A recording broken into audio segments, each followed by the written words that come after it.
السلام علیکم ورحمۃ اللہ وبرکاتہ۔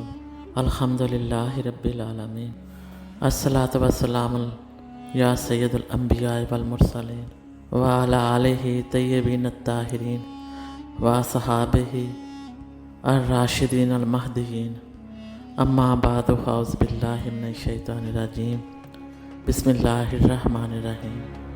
الصلاۃ والسلام علیکہ یا سیدی یا رسول اللہ، الصلاۃ والسلام علیکہ یا سیدی یا حبیب اللہ۔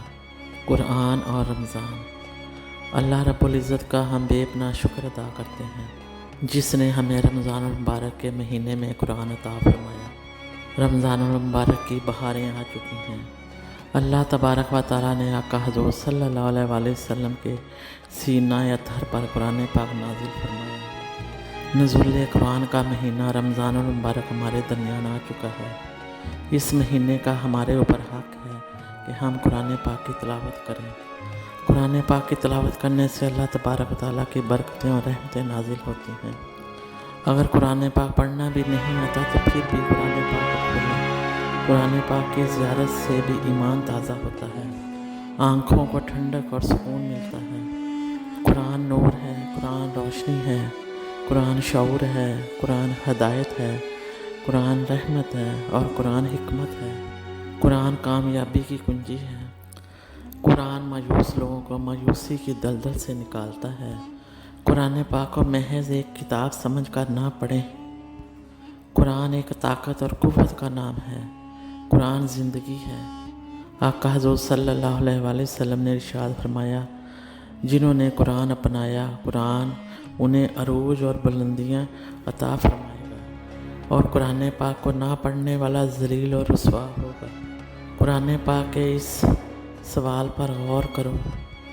قرآن پاک کہتا ہے، اے بیمارو، اے پریشان حالو، کوئی بھی مشکل یا پریشانی ہے، کوئی بھی معاشی مشکلات، گھریلو پریشانیاں، بیماریوں میں جو بھی گرے ہوئے ہیں، قرآن پاک کہتا ہے پلٹ آؤ، لوٹ آؤ۔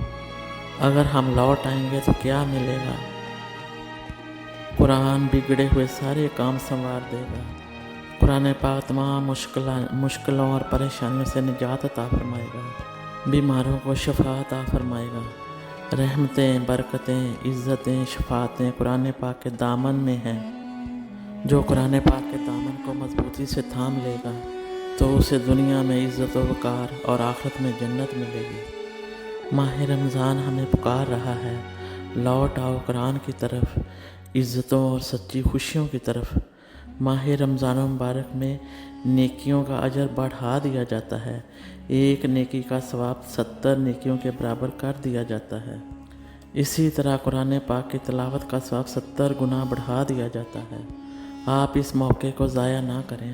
ماہ رمضان مبارک میں قرآن پاک کی تلاوت سے اپنے ایمان کو جلا بخشیں۔ حضرت مولا علی کرم اللہ وجہ کریم، آپ سے کسی نے پوچھا کہ کوئی شخص دنیا میں بیٹھ کر جنتی میوے کھا سکتا ہے؟ تو آپ رضی اللہ تعالیٰ عنہ نے فرمایا کہ ہاں کھا سکتا ہے۔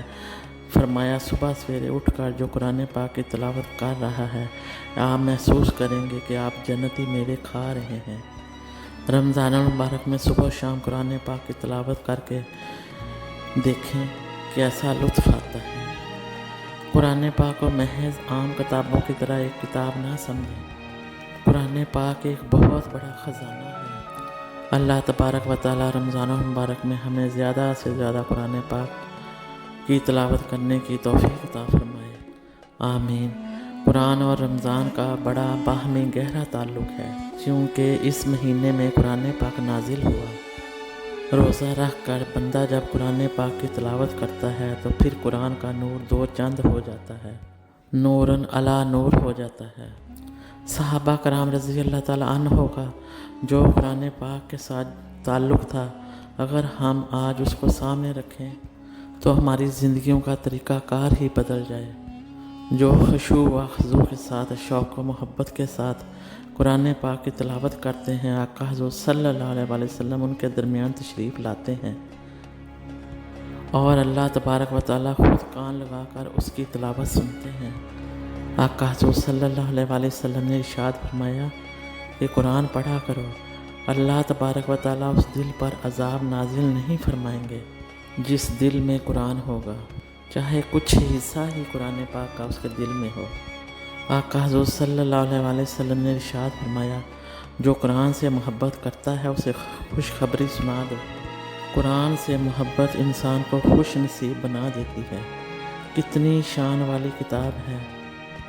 قرآن پاک سے محبت کرنے والوں کے لیے رحمتوں کے دروازے کھل جاتے ہیں۔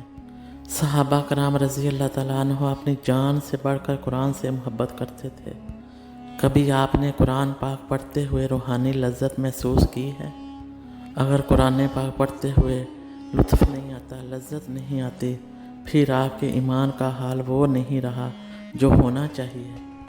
اللہ تبارک و تعالیٰ صحابہ کرام رضی اللہ تعالیٰ عنہ کی قرآن سے محبت کا صدقہ اور حلاوت کا صدقہ ہم سب کو قرآن پاک کے ساتھ عشق و محبت والا تعلق نصیب فرمائے۔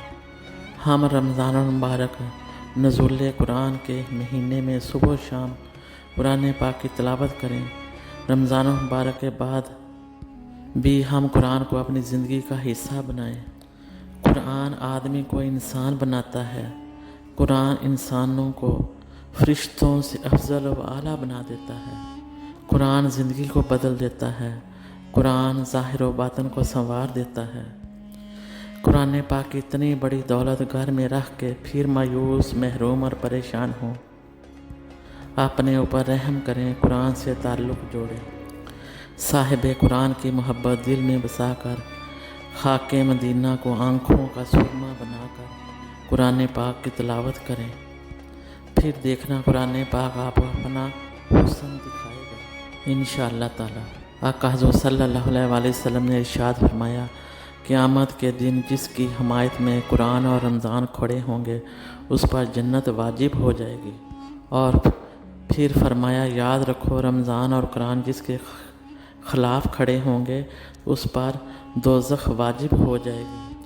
اے اللہ، قرآن اور رمضان کو ہمارے لیے مددگار بنا۔ قرآن پڑھنا ہو یا سننا ہو تو عشق مصطفیٰ ہونا چاہیے۔ بغیر حب مصطفیٰ کے اگر قرآن پڑھیں گے تو وہ گمراہی کی طرف بھی جا سکتے ہیں۔ اللہ تبارک و تعالیٰ کے حضور دعا گو ہیں کہ ہم اپنے دن اور رات اللہ تبارک و تعالیٰ اور آقا حضور صلی اللہ علیہ وسلم کی رضا کے مطابق گزاریں، تاکہ ہم رمضان اور قرآن کی تمام برکتیں اور رحمتیں لوٹنے والوں میں شامل ہو جائیں۔ آمین ثم آمین بجاہ سید المرسلین وما علینا الا البلاغ المبین۔ السلام علیکم ورحمۃ اللہ وبرکاتہ۔